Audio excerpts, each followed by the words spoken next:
गुरु ग्रह के आशीष से होते कष्ट सभी दूर, भक्ति सच्चे मन से करें मिले सफलता भरपूर।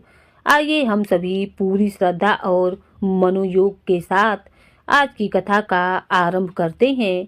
सभी मिलकर प्रेम से बोलिए, देव गुरु बृहस्पति की जय हो। बृहस्पतिवार व्रत की पौराणिक कथा के अनुसार प्राचीन समय की बात है। भारतवर्ष में एक राजा राज्य किया करता था। वह बड़ा प्रतापी और दानी था। वह नित्य प्रति मंदिर में भगवान के दर्शन करने जाता था।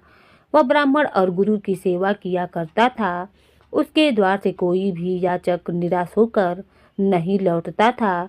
वह प्रत्येक गुरुवार को व्रत रखता और पूजन करता था। हर दिन गरीबों की सहायता करता था, परंतु यह सब बातें उसकी रानी को अच्छी ना लगती थीं। वह ना तो व्रत करती थी, न किसी को एक पैसा भी दान में देती थी और राजा से भी ऐसा करने को मना किया करती थी। एक समय की बात है कि राजा शिकार खेलने वन को चले गए थे। घर पर रानी और दासी थी। उसी समय गुरु बृहस्पति साधु का रूप धारण करके राजा के दरवाजे पर भिक्षा मांगने आए थे। साधु ने रानी से भिक्षा मांगी तो वह कहने लगी, हे साधु महाराज, मैं इस दान और पुण्य से तंग आ गई हूँ। इस कार्य के लिए तो मेरे पति देव ही बहुत हैं। अब आप ऐसी कृपा करें कि हमारा सारा धन नष्ट हो जाए और मैं आराम से रह सकूं। साधु रूपी बृहस्पति देव ने कहा, हे देवी, तुम बड़ी ही विचित्र हो। संतान और धन से कोई दुखी नहीं होता है।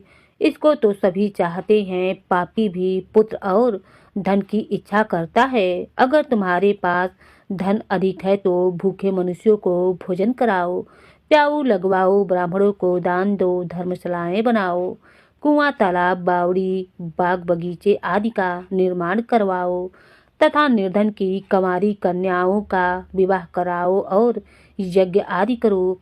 इस प्रकार के कर्मों से आपके कुल का और आपका नाम परलोक में सार्थक होगा और स्वर्ग की प्राप्ति होगी। किंतु रानी साधु की इन बातों से खुश नहीं हुई।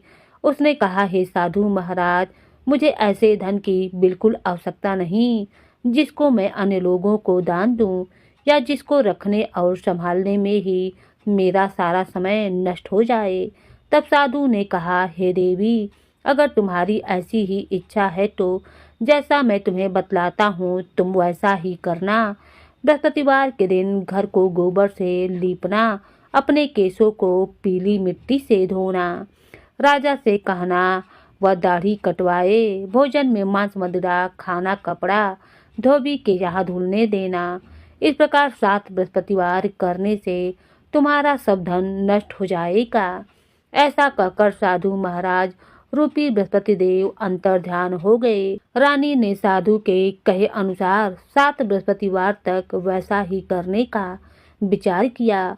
साधु के बताए अनुसार कार्य करते हुए केवल 3 बृहस्पतिवार ही बीते थे कि उसकी समस्त धन संपत्ति नष्ट हो गई।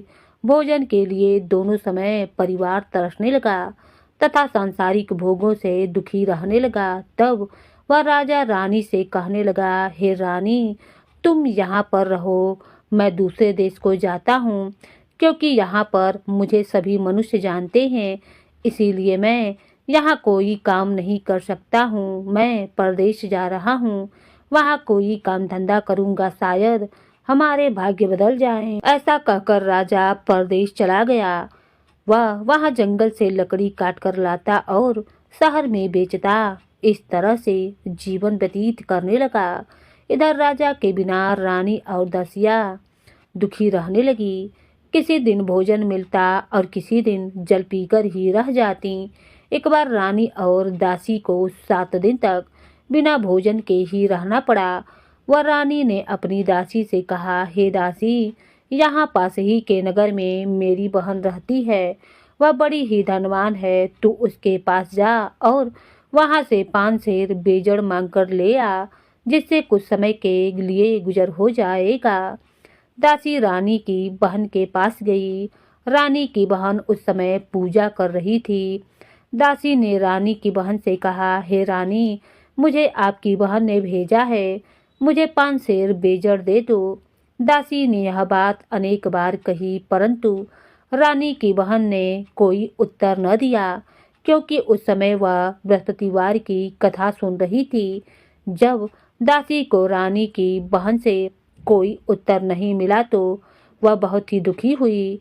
उसे क्रोध भी आया। वह लौटकर रानी से बोली, हे रानी, आपकी बहन तो बहुत ही घमंडी है। वह तो छोटे लोगों से बात भी नहीं करती हैं। मैंने उनसे बहुत बार कहा, लेकिन उसने कोई उत्तर न दिया। मैं वापस चली आई। रानी बोली, हे दासी, इसमें उसका कोई दोष नहीं है। जब बुरे दिन आते हैं तब कोई सहारा नहीं देता है। अच्छे बुरे का पता विपत्ति में ही लगता है। अब तो जो ईश्वर की इच्छा होगी वही होगा। यह सब हमारे भाग्य का दोष है। उधर रानी की बहन ने सोचा कि मेरी बहन की दासी आई थी, परंतु मैं उससे नहीं बोली। इससे वह बहुत ही दुखी हुई होगी। अतः वह कथा सुनकर और विष्णु भगवान का पूजन समाप्त कर वह अपनी बहन के घर आई और कहने लगी, हे बहन, मैं बृहस्पतिवार का व्रत कर रही थी। तुम्हारी दासी हमारे घर गई थी, परंतु जब तक कथा होती है तब तक हम लोग ना तो उठते हैं और ना बोलते हैं। इसीलिए मैं नहीं बोली कि दासी क्यों गई थी। रानी बोली, बहन, हमारे घर अनाज नहीं था। वैसे तुमसे कोई बात छिपी नहीं है। इस कारण मैंने दासी को तुम्हारे पास 5 सेर बेजड़ लेने के लिए भेजा था। रानी की बहन बोली, बहन देखो, बृहस्पति भगवान सबकी मनोकामना पूर्ण करते हैं। देखो, शायद तुम्हारे घर में अनाज रखा हो। यह सुनकर दासी घर के अंदर गई तो वहां से एक घड़ा बेजड़ का भरा हुआ मिल गया। उसे बड़ी हैरानी हुई, क्योंकि उसने एक एक बर्तन देख लिया था। उसने बाहर आकर रानी को बताया। दासी अपनी रानी से कहने लगी, हे रानी, देखो, वैसे हमको जब तक अन्न नहीं मिलता तब तक हम तो रोज ही व्रत करते हैं। अगर इनसे व्रत की विधि और कथा पूछ ली जाए तो उसे हम भी किया करेंगे। दासी के कहने पर रानी ने अपनी बहन से बृहस्पतिवार व्रत के बारे में पूछा। उसकी बहन ने बताया, हे रानी बहन, बृहस्पतिवार को सूर्योदय से पहले उठकर स्नान करके बृहस्पतिवार का व्रत करना चाहिए, लेकिन उस दिन सिर नहीं धोना चाहिए। बृहस्पतिवार के व्रत में चने की दाल और मुनक्के से विष्णु भगवान का केले के वृक्ष की जड़ में पूजन करें तथा दीपक जलाएं। उस दिन एक ही समय भोजन करें। भोजन पीले खाद्य पदार्थों का करें और कथा सुने। इस प्रकार करने से गुरु भगवान प्रसन्न होते हैं, अन्न पुत्र धन देते हैं, मनोकामना पूर्ण करते हैं। व्रत और पूजन की विधि बताकर रानी की बहन अपने घर लौट आई। रानी और दासी दोनों ने निश्चय किया कि बृहस्पति देव भगवान का पूजन जरूर करेंगे। 7 दिन के बाद जब बृहस्पतिवार आया तो उन्होंने व्रत रखा। गुड़शाला में जाकर चना और गुड़ बिन लाई तथा उसकी दाल से केले की जड़ तथा विष्णु भगवान का पूजन किया। अब पीला भोजन कहाँ से आए? दोनों बड़ी ही दुखी हुई, परंतु उन्होंने व्रत किया था, इस कारण बृहस्पति देव भगवान प्रसन्न थे। एक साधारण व्यक्ति के रूप में वे 2 थालों में पीला भोजन लेकर आए और दासी को देकर बोले, हे दासी, यह भोजन तुम्हारे और रानी के लिए है, तुम दोनों कर लेना। दासी भोजन पाकर बहुत प्रसन्न हुई और रानी से बोली, रानी जी, भोजन कर लो। रानी को भोजन आने के बारे में कुछ भी पता नहीं था, इसीलिए वह दासी से बोली, जा तू ही भोजन कर, क्यों तू व्यर्थ में हमारी हंसी उड़ाती है। तब दासी बोली, रानी, एक व्यक्ति भोजन दे गया है। तब रानी कहने लगी, वह भोजन तेरे लिए ही देकर गया है, तू ही भोजन कर। दासी ने कहा, वह व्यक्ति हम दोनों के लिए 2 थालों में भोजन देकर गया है, इसीलिए मैं और आप दोनों ही साथ साथ भोजन करेंगे। फिर दोनों ने गुरु भगवान को नमस्कार कर भोजन किया। उसके बाद से वे प्रत्येक बृहस्पतिवार को गुरु भगवान का व्रत और पूजन करने लगी। बृहस्पति भगवान की कृपा से उनके पास धन हो गया, परंतु रानी फिर पहले की ही तरह आलस्य करने लगी। तब दासी बोली, देखो रानी, तुम पहले भी इसी प्रकार आलस्य करती थी, तुम्हें धन रखने में कष्ट होता था, इस कारण सभी धन नष्ट हो गया। अब गुरु भगवान की कृपा से धन मिला है तो तुम्हें फिर से आलस्य होता है। बड़ी ही मुसीबतों के बाद हमने यह धन पाया है, इसीलिए हमें दान पुण्य करना चाहिए। तुम भूखे मनुष्यों को भोजन कराओ, प्याऊ लगवाओ, ब्राह्मणों को दान दो, कुआं, तालाब, बावड़ी आदि का निर्माण करवाओ, मंदिर पाठशाला बनवा कर दान दो, कुंवारी कन्याओं का विवाह कराओ, धन को शुभ कार्यों में खर्च करो, जिससे तुम्हारे कुल का यश बढ़े और स्वर्ग प्राप्त हो और पितर भी प्रसन्न हो। दासी की बात मानकर रानी ने इसी प्रकार के कर्म करने प्रारंभ कर दिए, जिससे उनका काफी यश फैलने लगा। एक दिन रानी और दासी आपस में विचार करने लगी कि न जाने राजा किस दशा में होंगे, उनकी कोई खोज खबर नहीं है। उन्होंने बृहस्पति देव से प्रार्थना की और तब भगवान ने रात्रि में राजा को स्वप्न में कहा, हे राजा उठ, तेरी रानी तुझको याद करती हैं, अब अपने देश को वापस लौट जा। राजा प्रातः काल उठकर जंगल से लकड़ियां काटकर लाने के लिए जंगल की ओर चल पड़ा। जंगल से गुजरते हुए वह सोचने लगा, रानी की गलती से उसे कितने दुख भोगने पड़े। राजपाट छोड़कर उसे जंगल में आकर रहना पड़ा। जंगल से लकड़ी काटकर उन्हें बेचकर गुजारा करना पड़ा। उसी समय उस जंगल में बृहस्पति देव एक साधु का रूप धारण करके आए और राजा के पास आकर बोले, हे लकड़हारे, तुम इस सुनसान जंगल में किस चिंता में बैठे हो, मुझे बतलाओ। यह सुनकर राजा की आंखों में आंसू भर आए और साधु की वंदना करके वह बोला, हे प्रभु, आप सब कुछ जानने वाले हैं। ऐसा कहकर राजा ने साधु को अपनी संपूर्ण कथा सुना दी। महात्मा दयालु होते हैं। वे राजा से बोले, हे राजा, तुम्हारी पत्नी ने बृहस्पति देव के प्रति अपराध किया था, जिसके कारण तुम्हारी यह दशा हुई थी। अब तुम किसी प्रकार की चिंता मत करो, भगवान तुम्हें पहले से अधिक धन देंगे। देखो, तुम्हारी पत्नी ने बृहस्पतिवार का व्रत करना प्रारंभ कर दिया है। अब तुम भी बृहस्पतिवार का व्रत करके चने की दाल और गुड़जल के लोटे में डालकर केले का पूजन करो, फिर कथा कहो या सुनो, भगवान तुम्हारी सब मनोकामना पूर्ण करेंगे। साधु को प्रसन्न देखकर राजा बोला, हे साधु महाराज, मुझे लकड़ी बेचकर इतना पैसा नहीं मिलता जिससे भोजन करने के उपरांत कुछ बचा सकूं, और मैंने रात्रि में अपनी रानी को व्याकुल देखा है। मेरे पास कोई साधन नहीं जिससे समाचार जान सकूं, फिर मैं बृहस्पति देव की क्या कहानी कहूँ, मुझे तो कुछ और भी मालूम नहीं है। साधु ने कहा, हे राजा, तुम किसी बात की चिंता मत करो। बृहस्पतिवार के दिन तुम रोजाना की तरह लकड़ियां लेकर शहर में जाओ, तुम्हें रोज से 2 गुना धन प्राप्त होगा, जिससे तुम भली भांति भोजन कर लोगे और बृहस्पति देव की पूजा का सामान भी आ जाएगा। बृहस्पतिवार की कथा इस प्रकार है। प्राचीन काल में एक बहुत ही निर्धन ब्राह्मण रहता था। उसकी कोई संतान न थी। वह नित्य पूजा पाठ करता, परंतु उसकी पत्नी बहुत मलिन थी। उसके साथ रहती थी। वह ना तो स्नान करती और ना किसी देवता का पूजन करती थी। प्रातः काल उठते ही सबसे पहले भोजन करती, बाद में कोई अन्य कार्य करती थी। ब्राह्मण देवता बहुत ही दुखी रहते थे। पत्नी को बहुत समझाते, किंतु कोई परिणाम नहीं निकलता था। भगवान की कृपा से ब्राह्मण की पत्नी के एक कन्या उत्पन्न हुई। वह कन्या अपने पिता के घर में बड़ी होने लगी। वह बालिका प्रातः स्नान करके भगवान विष्णु का जप करती। वह बचपन से ही बृहस्पतिवार का व्रत भी करने लगी थी। पूजा पाठ समाप्त कर स्कूल जाती तो अपनी मुट्ठी में जौ भर कर ले जाती और पाठशाला जाने के मार्ग में डालती जाती। वही जब सोने के हो जाते तो लौटते समय उनको बीनकर घर ले आती। एक दिन वह बालिका सूप में उन सोने के जौ को फटक कर साफ कर रही थी।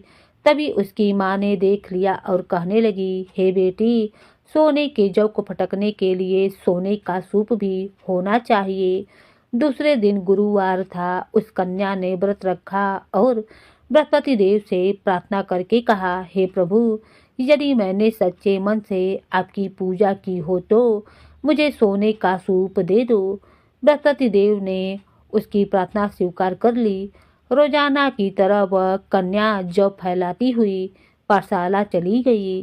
पाठशाला से लौटकर जब वह जौ बीन रही थी तो बृहस्पति देव की कृपा से उसे सोने के सूप भी मिल गया। उसे वह घर ले आई और उसमें जौ को साफ करने लगी, परंतु उसकी माँ का वही ढंग रहा। एक दिन की बात है, वह कन्या सोने के सूप में जौ साफ कर रही थी। उसी समय उस नगर का राजकुमार वहां से होकर निकला। इस कन्या के रूप और सोने के सूप में जौ को साफ करते हुए देखकर वह उस पर मोहित हो गया। राजकुमार राजमहल आकर वह भोजन तथा जल को त्याग कर उदास होकर लेट गया। राजा को जब राजकुमार द्वारा अन्न जल त्यागने का समाचार मिला तो अपने मंत्रियों के साथ वह अपने पुत्र के पास आए और बोले, हे बेटा, तुम्हें किस बात का कष्ट है? किसी ने अपमान किया है अथवा कोई और कारण है? मुझे बतलाओ, मैं वही करूँगा जिससे तुम्हें प्रसन्नता हो। तब राजकुमार ने अपने पिता की बातें सुनी और बोला, मुझे आपकी कृपा से किसी बात का दुख नहीं है। किसी ने मेरा अपमान भी नहीं किया है, परंतु मैं उस लड़की के साथ विवाह करना चाहता हूँ जो सोने के सूप में जौ साफ कर रही थी। यह सुनकर राजा आश्चर्य में पड़ गया और बोला, हे बेटा, इस तरह की कन्या का पता तुम ही लगाओ, मैं उसके साथ तुम्हारा विवाह अवश्य ही करवा दूंगा। राजकुमार ने राजा को उस लड़की के घर का पता बतलाया। मंत्री उस लड़की के घर गया और राजा का आदेश ब्राह्मण को सुनाया। कुछ दिन के बाद ब्राह्मण की कन्या का विवाह राजकुमार के साथ संपन्न हो गया। कन्या के घर से जाते ही उस ब्राह्मण देवता के घर में पहले की ही तरह गरीबी का वास हो गया। अब भोजन के लिए भी अन्न बड़ी मुश्किल से मिलता था। एक दिन दुखी होकर ब्राह्मण अपनी पुत्री से मिलने गया। बेटी ने पिता की दुखी अवस्था को देखा और अपनी माँ का समाचार पूछा। ब्राह्मण देवता ने सभी हाल कह सुनाया। तब कन्या ने बहुत सारा धन देकर अपने पिता को विदा कर दिया। इस तरह ब्राह्मण का कुछ समय सुखपूर्वक बीता, लेकिन कुछ दिन के बाद फिर वही हाल हो गया। ब्राह्मण फिर अपनी कन्या के यहाँ गया और सभी हाल कहा तो पुत्री कहने लगी, हे पिताजी, आप माता जी को यहाँ लिवा लाओ, मैं उन्हें वह विधि बता दूंगी जिससे गरीबी दूर हो जाएगी। अब ब्राह्मण देव अपनी पत्नी को साथ लेकर अपनी पुत्री के पास राजमहल में पहुँचे तो पुत्री अपनी माँ को समझाने लगी, हे माँ, तुम प्रातःकाल उठकर प्रथम स्नान आदि करके विष्णु भगवान का पूजन करो तो सब दरिद्रता दूर हो जाएगी। परंतु उसकी माँ ने उसकी एक बात न मानी। वह प्रातःकाल उठकर अपनी पुत्री का बचा हुआ जूठन खा लेती थी। एक दिन उसकी पुत्री को बहुत गुस्सा आया। उसने एक रात कोठरी से सारा सामान निकाल दिया और उसमें अपनी माँ को बंद कर दिया। प्रातः उसमें से निकाला और स्नान करा करके पूजा पाठ करवाया तो उसकी माँ की बुद्धि ठीक हो गई। उसके बाद वह नियम से पूजा पाठ करती और प्रत्येक बृहस्पतिवार को व्रत करने लगी। इसी व्रत के पुण्य प्रभाव से उसकी माँ भी बहुत धनवान हो गई और बृहस्पति देवता के प्रभाव से स्वर्ग को प्राप्त हुई। वह ब्राह्मण भी सुखपूर्वक इस लोक का सुख भोग कर स्वर्ग को प्राप्त हुआ। इस तरह कहानी कहकर साधु महाराज वहां से लोप हो गए। धीरे धीरे समय बीतने पर फिर बृहस्पतिवार का दिन आया। राजा जंगल से लकड़ी काटकर किसी शहर में बेचने गए। उसे उस दिन और दिनों से अधिक धन मिला। राजा ने चना गुड़ आदि लाकर बृहस्पतिवार का व्रत किया। उस दिन से उसके सभी कलेश दूर हुए। परंतु जब अगला गुरुवार का दिन आया तो वह बृहस्पतिवार का व्रत करना भूल गया। इस कारण बृहस्पति भगवान नाराज हो गए। उस दिन उस नगर के राजा ने विशाल यज्ञ का आयोजन किया तथा अपने समस्त राज्य में घोषणा करवा दी कि कोई भी मनुष्य अपने घर में भोजन न बनाए और आग भी न जलाए। समस्त जनता मेरे यहाँ भोजन करने आए। इस आज्ञा को जो न मानेगा उसको फांसी की सजा दी जाएगी। राजा की आज्ञा अनुसार राज्य के सभी निवासी राजा के भोज में सम्मिलित हुए, लेकिन लकड़हारा कुछ देर से पहुंचा, इसीलिए राजा उसको अपने साथ महल में ले गए। अब राजा लकड़हारे को भोजन करा रहे थे तो रानी की दृष्टि उस खोटी पर पड़ी जिस पर उसका नवलखा हार लटका हुआ था। उसे हार खोटी पर लटका दिखाई न दिया। रानी को निश्चय हो गया कि मेरा हार उसी लकड़हारे ने चुरा लिया है।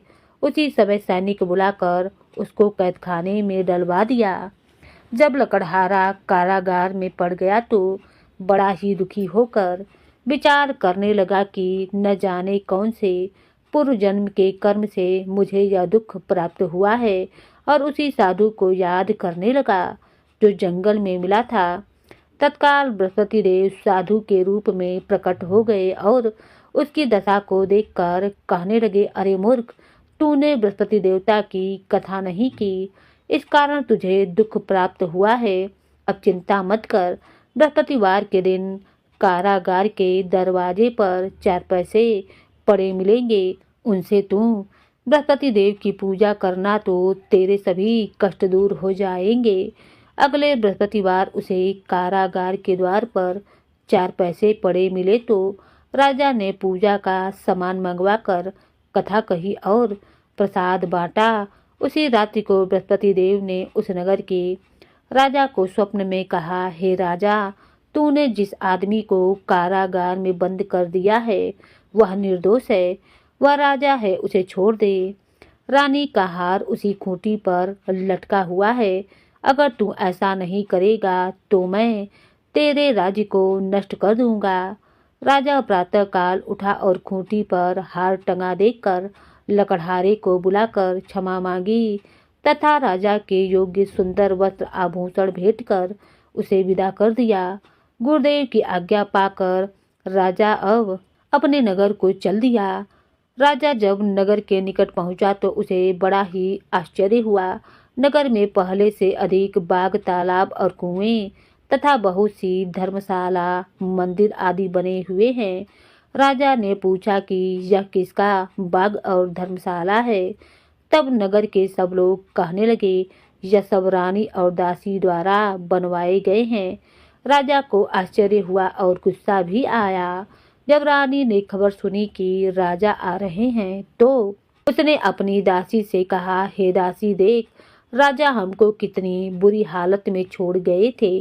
वह हमारी ऐसी हालत देखकर लौट ना जाएं, इसीलिए तू दरवाजे पर खड़ी हो जा। रानी की आज्ञा अनुसार दासी दरवाजे पर खड़ी हो गई। जब राजा आए तो उन्हें अपने साथ महल में लिवा लाई। तब राजा ने क्रोध करके अपनी तलवार निकाली और पूछने लगी, बताओ ये धन तुम्हें कैसे प्राप्त हुआ है। तब रानी ने बताया, हमें यह धन सब बृहस्पति देव के व्रत के प्रभाव से प्राप्त हुआ है। राजा ने तब निश्चय किया कि 7 रोज बाद तो सभी बृहस्पति देव का पूजन करते हैं, परंतु मैं रोजाना दिन में 3 बार कथा कहा करूँगा तथा रोज व्रत ही किया करूँगा। अब हर समय राजा के दुपट्टे में चने की दाल बंधी रहती तथा दिन में 3 बार वह कथा कहता। एक दिन राजा ने विचार किया कि चलो अपनी बहन के यहाँ हो आवें। इस तरह का निश्चय कर राजा घोड़े पर सवार होकर अपनी बहन के यहाँ पर चल पड़ा। रास्ते में उसने देखा कि कुछ आदमी एक मुर्दे को लिए हुए जा रहे हैं। उन्हें रोककर राजा कहने लगा, अरे भाइयों, मेरी बृहस्पति देव की कथा सुन लो। वे बोले, लो, हमारा तो आदमी मर गया है, इसको अपनी कथा की पड़ी है।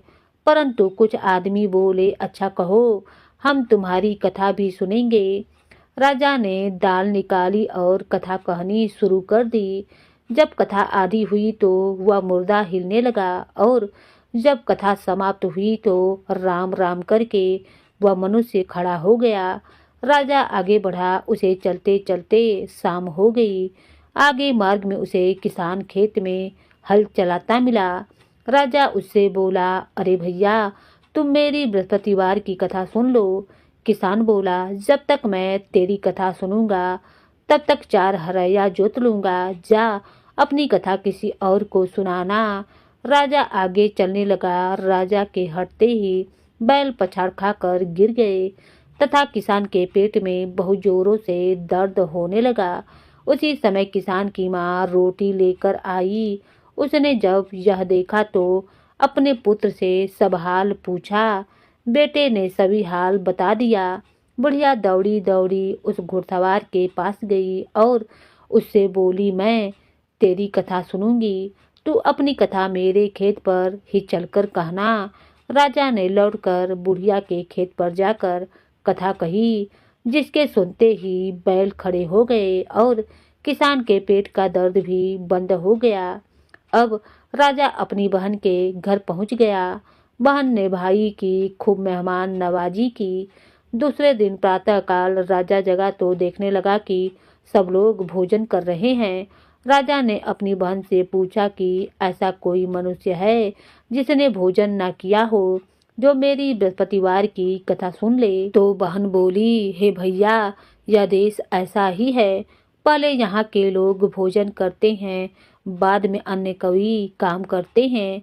अगर पड़ोस में कोई हो तो देखकर आती हूँ।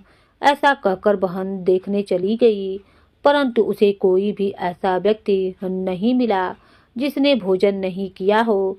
फिर वह एक कुम्हार के घर गई, जिसका लड़का बीमार था। उसे पता चला कि उसके यहाँ 3 दिन से किसी ने भोजन नहीं किया है। रानी ने अपने भाई की कथा सुनने के लिए कुम्हार से कहा तो वह तैयार हो गया। तब राजा ने जाकर बृहस्पतिवार की कथा कही, जिसको सुनकर उसका लड़का ठीक हो गया। अब तो राजा की प्रशंसा होने लगी। एक दिन राजा ने अपनी बहन से कहा, हे बहन, अब मैं अपने घर जाऊंगा, तुम भी तैयार हो जाओ। राजा की बहन ने अपनी सास से अपने भाई के साथ जाने की आज्ञा मांगी तो सास बोली, चली जा, परंतु अपने लड़कों को मत ले जाना, क्योंकि तेरे भाई की कोई संतान नहीं होती है। बहन ने अपने भाई से कहा, हे भैया, मैं तो चलूंगी, परंतु कोई बालक नहीं जाएगा। राजा ने कहा, जब कोई बालक नहीं चलेगा तब तुम भी जाकर क्या करोगी। फिर दुखी मन से राजा अपने नगर को लौट आया। राजा ने अपने रानी से कहा, हम निसंतान हैं, इसीलिए हमारे घर आना कोई पसंद नहीं करता है। हम निर्वंशी राजा हैं। ऐसा कहकर वह बिना भोजन आदि किए शैया पर लेट गया। रानी बोली, हे प्रभु, बृहस्पति देव ने हमें सब कुछ दिया है, वे हमें संतान भी अवश्य देंगे। उसी रात बृहस्पति देव ने राजा को स्वप्न में कहा, हे राजा, उठ, सभी सोच त्याग दे, तेरी रानी गर्भ से है। राजा को यह जानकर बड़ी प्रसन्नता हुई। 9वें महीने रानी के गर्भ से एक सुंदर पुत्र पैदा हुआ। जब राजा की बहन ने यह शुभ समाचार सुना तो वह बहुत ही खुश हुई तथा बधाई लेकर अपने भाई के यहाँ आई। तभी रानी ने कहा, घोड़ा चढ़कर तो नहीं आई, गधा चढ़ी आई। राजा की बहन बोली, भाई, मैं इस प्रकार ना कहती तो तुम्हें संतान कैसे मिलती। बृहस्पति देव ऐसे ही हैं, जिसके मन में जो कामनाएं रहती हैं सभी को पूर्ण करते हैं। जो सद्भावना पूर्वक बृहस्पतिवार का व्रत करता है और कथा पढ़ता है अथवा कथा सुनता है, दूसरों को सुनाता है, बृहस्पति देव उसकी सभी मनोकामनाएं पूर्ण करते हैं। बृहस्पति देव उनकी सदैव रक्षा करते हैं। जो संसार में सद्भावना और सच्चे मन से बृहस्पति देव का पूजन करते हैं, उनकी सभी मनोकामनाएं उसी प्रकार पूर्ण होती हैं जैसे राजा और रानी ने बृहस्पति देव की कथा का गुणगान किया। उनकी सभी इच्छाएं बृहस्पति देव ने पूर्ण की। मनुष्य को हृदय से उनका मनन करते हुए जयकारा करना चाहिए। प्रेम से बोलिए, बृहस्पति देवता की जय हो। ओम जय बृहस्पति देवा, स्वामी जय बृहस्पति देवा। छिन्न छिन्न भोग लगाऊं, कदली फल मेवा। ओम जय बृहस्पति देवा, तुम पूर्ण परमात्मा, तुम